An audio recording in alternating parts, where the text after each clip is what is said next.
우리 사도신경으로 신앙 고백 하나님께 드리겠습니다. 전능하사 천지를 만드신 하나님 아버지를 내가 믿사오며 그 외아들 우리 주 예수 그리스도를 믿사오니 이는 성령으로 잉태하사 동정녀 마리아에게 나시고 본디오 빌라도에게 고난을 받으사 십자가에 못 박혀 죽으시고 장사한 지 사흘 만에 죽은 자 가운데서 다시 살아나시며 하늘에 오르사 전능하신 하나님 우편에 앉아 계시다가 저리로서 산자와 죽은 자를 심판하러 오시리라. 성령을 믿사오며 거룩한 공예와 성도가 서로 교통하는 것과 죄를 사하여 주시는 것과 몸이 다시 사는 것과 영원히 사는 것을 믿사옵나이다. 아멘. 오늘 우리에게 주시는 하나님의 말씀은 갈라디아서 2장 17에서 21절까지 말씀입니다. 갈라디아서 2장 17에서 21절까지 말씀 우리 함께 읽도록 하겠습니다. 만일 우리가 그리스도 안에서 의롭게 되려 하다가 죄인으로 드러나면 그리스도께서 죄를 짓게 하는 자냐 결코 그럴 수 없느니라. 만일 내가 헐었던 것을 다시 세우면 내가 나를 범법한 자로 만드는 것이라. 내가 율법으로 말미암아 율법에 대하여 죽었나니 이는 하나님에 대하여 살려 함이라. 내가 그리스도와 함께 십자가에 못 박혔나니 그런즉 이제는 내가 사는 것이 아니요 오직 내 안에 그리스도께서 사신 것이라. 이제 내가 육체 가운데 사는 것은 나를 사랑하사 나를 위하여 자기 자신을 버리신 하나님의 아들을 믿는 믿음 안에서 사는 것이라. 내가 하나님의 은혜를 패하지 아니하노니 만일 의롭게 되는 것이 율법으로 말미암으면 그리스도께서 헛되이 죽으셨느니라. 아멘.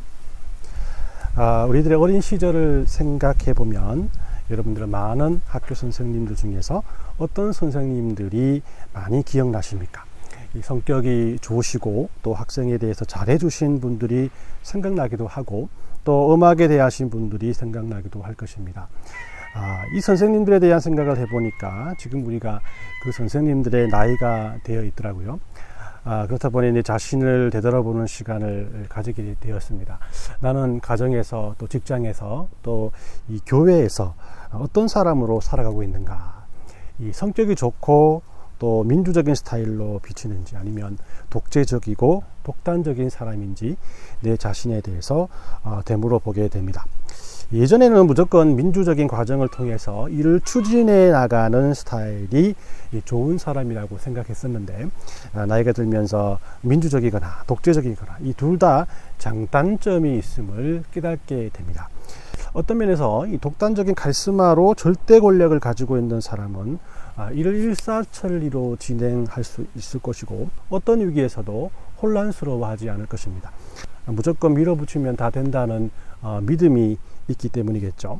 그러나 이런 결과 안에서는 자유라는 기본권이 침해되는 엄청난 대가를 지불해야 할 것입니다. 그렇다면 민주적인 분위기에서 일을 추진하는 사람은 어떻습니까? 이 경우에는 오히려 앞의 경우보다 더 많은 혼란을 경험하게 되는데 모든 것이 다수결로 이루어지기 때문에 사람들이 결의할 사항에 대해서 무지하다면 진리가 아닌 것을 지지하는 사람들이 많이 생기게 되고 어떤 면에서는 잘못된 길로 그 공동체를 이끌어 갈 수 있다는 것입니다. 2차 세계대전의 독일 나치는 쿠데타로 이 정권을 차지한 것이 아니라 선거로 정권을 잡았는데 독일 국민 정체가 히틀러에 대해서 무지했기 때문에 잘못된 선택을 하게 된 좋은 예라고 할 수 있습니다. 그렇다 보니 이 유형은 어떤 일을 진행하는 데 있어서 기한이 늦어지고 또 혼란을 경험하면서 누군가 시원하게 치고 나가는 사람이 있으면 하는 생각에 독재를 그리워하는 경향이 생기곤 합니다. 사람이 만든 사회 구조가 어떤 것이 선하겠습니까? 모두 다 부족하고 연약한 사람들의 생각이기 때문에 거기에는 선한 것이 없을 것입니다. 그러나 분명한 것은 사람들은 어떠한 강한 지배 아래 있으면 또한 안정을 느끼고 그 지배가 사라지면 무엇을 어떻게 해야 할지 모르는 혼란 속에 빠지게 된다는 것입니다. 우리들의 신앙생활 속에도 마찬가지의 경우를 봅니다. 시키는 것만을 따르고 지키던 믿음을 가진 사람들이 이 복음을 알게 되었고, 또 복음이 주는 자유함의 기쁨을 누리지만 그 기쁨은 잠시 잠깐이고, 이제 자유롭게 신앙생활하는 것이 어떤 것인지를 알지 못하기에 여기에서 오는 불안감으로 혼란한 신앙생활을 하게 된다라는 겁니다. 이 바울은 오늘 읽은 본문에서 율법 아래에서 신앙생활을 하다가 복음을 알게 된 많은 성도들에게 있을 이 혼란에 대해서 말하고 있습니다. 17절 말씀에 만일 우리가 그리스도 안에서 의롭게 되려 하다가 죄인으로 드러나면 그리스도께서 죄를 짓게 하는 자냐? 결코 그럴 수 없느니라. 이 갈라디아 지방에서 예수님을 믿게 된 사람들은 두 부류의 사람들이었습니다. 하나는 이 다른 종교를 믿고 있던 이방 사람들이 회심한 경우이고, 또 다른 하나는 예루살렘 교회에서 갈라디아 지방으로 이민을 온 그리스도인들이었습니다. 이 두 부류 모두 엄격한 정통이나 관습을 따라 종교 생활을 했던 사람들이었습니다. 이방인들은 그들이 섬기던 이방신들의 규율에 따라 신앙생활을 했었고, 유대인들 중 그리스도인이 된 사람들 역시 지난 설교를 통해서 말씀드린 것처럼 예수님을 믿는 것도 중요하지만 구약에서 율법을 지키면서 믿는 것이 완전한 구원을 이룬다라고 생각했던 사람들이었습니다. 이 사실은 이 두 부류의 사람들에게만 해당되는 것이 아니라 당시 모든 종교는 이런 관습과 규율이 엄격했던 것을 우리 역사적으로 발견할 수가 있습니다. 이런 사람들에게 복음이 전파되었습니다. 이들은 모두가 처음 접한 복음이 주는 자유가 너무나 좋았던 것이죠. 그러나 시간이 갈수록 또 불안해지기 시작했습니다. 왜냐하면 옛날에는 시키는 것만 잘하면 되었습니다. 잘 지키면 무언가 했다라는 안도감이 자기를 꽉 잡아주는 것 같았습니다. 그런데 이 복음 안에서는 그런 것이 없습니다. 믿음으로만 구원을 받는다는 겁니다. 모든 것이 느슨합니다. 그리고 꼭 정해져 있는 것도 없습니다. 그러니까 자꾸 혼란이 생기는 것입니다. 모든 것이 옛날보다 못한 것 같습니다. 도덕적으로도 더 나아진 것이 없는 것 같고, 하나님에 대한 열성도 오히려 옛날만 못한 것 같아서 옛날이 그리워지는 것 같습니다. 이 바울은 이런 사람들에게 대묻습니다. 그러면 그리스도가 우리로 하여금 신앙이 더 나빠지게 했단 말인가? 복음이 우리들로 하여금 열심을 못 내도록 유혹하고 우리를 타락시켰단 말인가? 결코 그럴 수 없다라고 말씀하는 것입니다. 오늘 우리는 읽은 본문을 통해서 이 복음 안에서 신앙적 자유를 알게 된 그리스도인들이 왜 이 자유를 누리지 못하고 율법적인 신앙생활로 돌아가려고 하는가? 그리고 이런 혼란한 믿음 생활을 어떻게 해결해야 할지에 대한 답을 찾는 시간이 되었으면 합니다. 첫 번째로 바울은 복음 안에 있는 그리스도인들이 율법으로 돌아가려는 유혹에 빠지는 이유에 대해서 오늘 말씀을 통해서 설명하고 있습니다. 율법 아래에서 신앙생활을 하면 자기 판단이나 책임 같은 것은 없습니다. 그저 시키는 대로 하면 되니까 육체적으로는 힘들 수는 있지만은 신앙생활을 하기는 아주 편하다라는 것이죠. 그런데 복음을 알게 되면서 이제 시키는 대로 하려고 눈치 보지 말고 네 마음대로 너의 마음을 다해서 하나님을 섬기라고 말합니다. 마치 어느 누구도 이래라 저래라 하지 않으니까 자기 스스로 슈퍼에 가서 물건을 골라야 하고 자기 스스로 무엇을 먹을까를 결정해야 합니다. 그러나 이렇게 자기 스스로 무언가를 선택해야 한다는 것은 너무나 어렵고 곤란한 것입니다. 짬뽕을 먹을 것인가, 짜장을 먹을 것인가, 또 탕수육 소스를 부어 먹을 것인가, 찍어 먹어야 할 것인가, 이런 결정 장애에 괴로워하는 우리들이기에 차라리 주는 대로 먹고 또 시키는 대로 장을 봐오는 것이 더 낫다라는 생각이 절로 들 수밖에 없다라는 것이죠. 그러면 이 복음으로 사는 그리스도인들에게 자유로운 신앙생활을 누리지 못하게 하고 또 우리를 유혹하고 혼란을 주는 요소들에는 무엇이 있을까요? 많은 요소들이 있겠지만 저는 오늘 여러분들에게 두 가지를 소개하려고 합니다. 첫 번째는 우리들의 게으름과 재성입니다. 멍석 펴놓으면 안 한다는 이 속담처럼 예수님께서 모든 것을 우리들을 위해서 세팅을 해 놓으셨지만 막상 그것을 누리려고 하니 모든 것이 귀찮아진다라는 겁니다. 자신의 결정에 책임을 지기 싫다라는 것이죠. 이 교회에서 회의를 많이 합니다만 성도들 각자의 의견을 듣기 위해서 힘들게 모였는데 의견들이 나오지 않는 이유는 어떤 제안이라도 하게 되면 결국 그 제안을 한 사람이 그 일을 책임져야 하기 때문입니다. 그러니까 시키는 대로 하는 것이 편하기 때문에 아무도 자기의 소리를 내지 않는다는 것이죠. 회의가 이렇게 수동적으로 끝나는 근본적인 이유는 바로 게으름 때문이라는 것입니다. 그리고 그 게으름의 배경에는 우리들의 죄성이 있습니다. 할 수 있지만 하지 않게 우리의 마음을 주장하는 것은 우리들의 마음이 근본적으로 악하기 때문이라는 겁니다. 두 번째로 신앙생활을 혼란하게 만드는 것은 하나님에 대한 무지입니다. 사람들은 하나님에 대해서, 복음에 대해서 잘 알지 못한다는 것이죠. 우리들이 인식할 수 있는 것은 시키는 대로 하는 것과 자기 멋대로 하는 것, 단순하게 두 가지뿐입니다.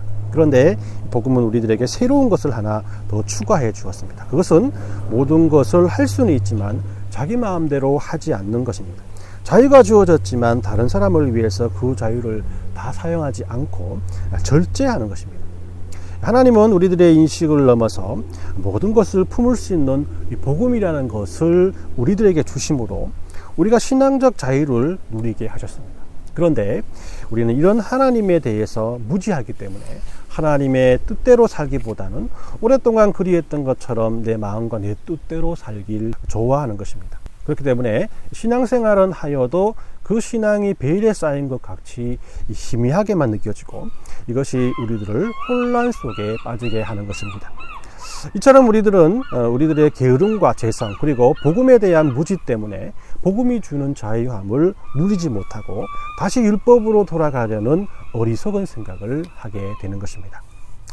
두 번째로 바울은 율법으로 다시 돌아가려는 사람들에게 다시 돌아갈 수 없다라고 선포하고 있습니다. 18절 말씀에 내가 헐었던 것을 다시 세우면 내가 나를 범법한 자로 만드는 것이라.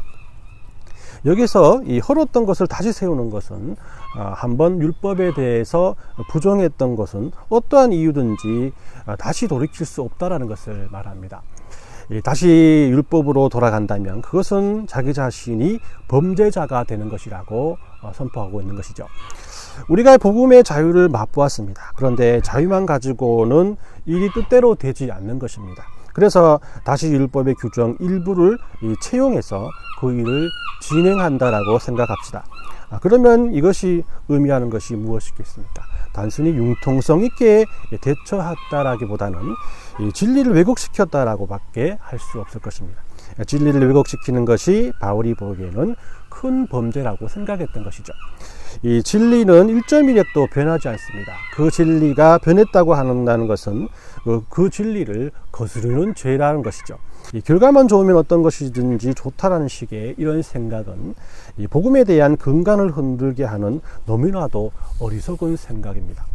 이 바울이 한번 부정했던 것을 다시 가져오는 것을 범죄라고 생각한 이유는 19절 말씀에 내가 율법으로 말미암아 율법에 대해서 죽었나니 이는 하나님에 대해서 살려 함이라 라는 이 말씀을 통해서 볼 때 자신의 경험을 통해서 확증할 수 있었기 때문입니다. 바울은 자신이 율법에 대해서 잘 알고 있어서 그 율법대로 끝까지 살아봤는데 결국 복음을 통해서 깨닫고 보니 그의 삶이 하나님의 뜻대로 산 것이 아니었음을 알게 되었다는 것이죠. 바울은 자신이 복음을 통해 깨달은 그 순간을 율법에 대해서 죽었다라고 표현하고 있다는 것입니다. 여기에서 율법에 대해서 죽었다라는 의미는 어떤 강력한 영향력에서 완전히 끊어지게 되었다는 뜻인데 요즘으로 치면 우리에게 없어서는 안 될 만큼 의지하는 것과 그 관계를 끊는다라는 것을 의미합니다. 지금 이 사회에서 휴대폰만큼이나 우리와 친밀한 대상은 없을 것입니다. 매스컴에도 이 세계가 휴대폰의 노예가 되었다라고 보도할 정도입니다. 대도시에도 그렇고 산골짜기에도 휴대폰 없는 사람이 없다라는 것이죠. 텔레비전에 보니까 중동 사막에서 낙타를 타고 다니는 사람도 이제는 이 내비게이션보다도 이 휴대폰을 가지고 그 길을 찾아 다닌다고 합니다. 아마존과 같은 오지에도 척박한 사막 한가운데서도 어린아이에서부터 나이 많은 노인들까지 스마트폰을 의지하며 살아가게 됩니다. 율법에 대해서 죽었다라는 이 말은 이 휴대폰을 불 속에 넣었다, 또 부숴버렸다, 다시 고쳐서 쓰지 못하도록 처치해버리고 처리해버렸다라는 의미로 생각해 볼 수 있습니다. 그렇다면 바울은 복음으로만 살아가는 신앙생활이 불안하지는 않았을까요? 어떻게 율법으로 다시 돌아가지 말라라고 율법과 타협하며 신앙생활 하지 말라고 확신할 수 있었을까요? 세 번째로 그 해답은 바로 예수 그리스도 때문이라고 오늘 본문 말씀을 통해서 바울은 고백하고 있습니다. 그가 율법에 대해서 죽었다라고 확신할 수 있었던 이유는 율법보다 더 탁월한 것을 발견했기 때문입니다. 그분은 율법보다 더 능력이 있으시고 뛰어나시며 율법을 이루고 완성하신 분이셨기 때문입니다. 바울은 예수님을 통해서 20절 말씀에 이렇게 고백하고 있습니다. 내가 그리스도와 함께 십자가에 못 박혔나니 그런즉 이제는 내가 사는 것이 아니요 오직 내 안에 그리스도께서 사시는 것이다. 이제 내가 육체 가운데 사는 것은 나를 사랑하사 나를 위하여 자기 자신을 버리신 하나님의 아들을 믿는 믿음 안에서 사는 것입니다. 아멘. 20절 말씀의 핵심은 내가 사는 것이 아니요 라는 겁니다. 복음으로 사는 그리스도인들은 자신이 신앙생활을 하는 것이 아니라 내 안에 계신 예수님을 통해서 나오는 은혜로 신앙생활을 한다라는 믿음으로 살아가는 것을 말합니다. 왜 그렇습니까? 예수님께서 십자가에서 우리의 죄를 대신해서 죽으실 때 내 자신이 함께 죽었기 때문입니다. 그래서 이제는 내가 사는 것이 아니고 예수님을 믿는 믿음 안에서 내가 사는 것입니다. 우리들은 하나님의 자녀로 살아가면서 하나님께 기도하고 하나님께 예배하고 또 하나님을 더 알기 위해서 성경을 읽고 공부하는 시간을 귀찮게 여기고 또 힘들게 여길 때가 많이 있습니다. 그래서 우리들의 생각으로 이것보다 더 쉬운 것들을 내세워 이 일을 대처하려 합니다. 왜 우리는 하나님께 우리의 연약함을 내어놓고 하나님의 인도하심을 구하기보다 이런 얄팍한 생각들로 보다 편하고 쉬운 방법을 택하려 하는 것일까요? 그것은 우리가 바로 죄인이기 때문입니다. 바울은 자신에게서 하나님께 영광을 돌리려는 삶의 행동이 나오는 것은 그것이 나의 의지에서 나오는 것이 아니라 자신 안에 있는 예수님께서 하신 것이라고 고백하고 있습니다. 우리가 바울의 입장이라면 그의 업적을 잘 알고 있기 때문에 그래도 조금은 나의 생각과 의의가 있기 때문에 우리의 삶이 바뀐 것이라고 생각할 수 있을 것입니다. 그러나 바울은 자신은 선을 행할 수 있는 능력 자체가 없는 죄인이고 그 죄악된 자아가 예수님께서 십자가에 못 박힐 때 함께 죽었기 때문에 모든 변화는 예수님께서 하신 것이라고 고백할 수 있었습니다. 우리는 가끔 자신이 믿음이 자라났고 또 성경을 보는 안목이 넓어졌고 또 기도의 내용이 달라졌으며 형제자매를 잘 챙기는 자신의 모습을 발견하곤 합니다. 그럴 때마다 이런 변화에 대해서 여러분은 어떤 생각을 해보셨습니까? 왠지 우쭐한 마음 때문에 그 공로를 자신에게 돌릴 때가 얼마나 많습니까? 이럴 때마다 우리는 다시금 율법으로 돌아가는 우리들의 모습을 발견해야 합니다. 이 말씀을 정리합니다. 우리들은 예수님을 믿음으로 복음 안에서 자유함을 얻고 믿음으로 구원함을 얻는 그리스도인이 되었습니다. 그런데 신앙생활을 하다 보면 나도 모르게 세상적인 잣대나 내 생각에 사로잡혀 더 쉽고 효율적으로 하나님의 일을 하려고 할 때가 너무나 많습니다. 바울은 오늘 본문을 통해서 이런 생각들을 율법으로 다시 돌아가는 신앙생활이라고 말합니다. 그리고 다시 그 신앙으로 돌아가지 말라라고 우리에게 선포하고 있습니다. 왜 그렇습니까? 예수님께서 우리를 사랑하셔서 십자가에서 우리의 죄를 위해 죽으실 때 우리의 죄악도 함께 죽었기 때문입니다. 내가 사는 것이 아니라 예수님께서 사는 것이기 때문입니다. 그렇기 때문에 우리는 나의 계획과 의도대로 사는 것이 아니라 예수님의 의도와 계획대로 살아가고 있는 중인 것입니다. 신앙생활은 교회에서 시키는 것만 하면 된다라고 생각하십니까? 신앙생활을 너무 쉽게 생각하는 것입니다. 그렇다고 내가 알아서 해야 한다면 처음에는 쉽겠지만 결국은 결정장애에 빠져 혼란 속에 고통스러워 할 것입니다. 바울은 이런 우리들에게 우리 안에 있는 예수님의 소리에 귀를 기울이라고 말씀합니다. 그 소리는 예수님과 함께 십자가에 못 박혀 죽은 사람들에게만 들리는 것입니다. 내가 죽었기 때문에 살아계신 예수님의 음성이 들릴 수밖에 없을 것입니다. 이번 한 주간은 내가 예수님과 함께 십자가에 못 박혔음을 인정하고 나의 생각과 지혜로 살려는 우리들의 음성을 듣기보다는 예수님의 음성을 들을 수 있는 은혜 달라고 기도하는 모든 성도님들이 되시길 예수님의 이름으로 축원합니다. 오늘 이 시간 우리 세 가지 기도 제목으로 오늘 함께 기도했으면 합니다. 첫 번째로 예수님의 음성을 들을 수 있는 은혜 주셔서 신앙생활이 좀 더 자유롭고 또한 평안함이 넘치게 하옵소서. 두 번째로 제자훈련 두 번째 시간을 잘 마치게 해주셔서 감사합니다. 자신의 간증을 함께 나누며 주신 은혜를 항상 마음속에 간직하게 하시고 이 세 번째 모임을 통해서 더 많은 은혜 받을 수 있도록 해달라고, 포기해야 하는 우리 지체가 없게 해달라고 우리 제자 훈련을 위해서 기도해 주시고, 세 번째로 막힌 문제와 여러분들의 기도 제목을 위해서 함께 기도하고 제가 마침 기도 드리겠습니다. 우리 함께 기도하겠습니다. 하나님, 그렇습니다. 하나님께서 우리에게 주신 귀한 은혜, 예수님께서 우리를 위해서 구속하신 십자가의 은혜가 믿음 안에서 또 복음 안에서 자유로 이루어갈 수 있기를 하나님 아버지, 이런 복음이 없으면 우리가 하나님 앞에 간절한 마음으로 나가 기도할 수 있고 예배할 수 있고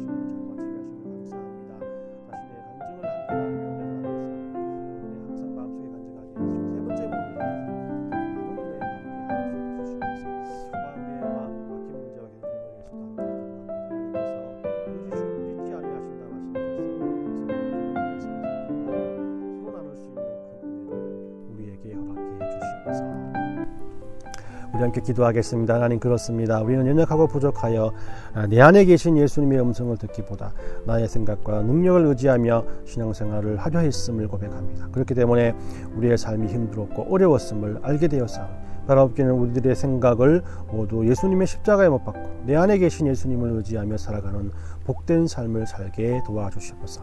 귀한 성도들이 오늘도 귀한 물질 하나님 앞에 감사의 제목으로 드립니다. 이 물질 하나님께서 믿음으로 받아주시옵고 주 안의 교회가 이 물질을 하나님의 뜻대로 사용하는 지혜를 더해주셔서 많은 열매 맺기에 부족함이 없도록 하시며, 드린 손길들 잃지 마시고 축복해 주셔서 물질적으로나 영적으로나 풍성하게 하시고 하나님을 섬기기에 부족함이 없는 가정이 되게 복 내리워 주시옵소서. 모든 것을 하나님께 의탁드리며 걸어가신 예수님의 이름으로 기도 올리옵나이다. 아멘.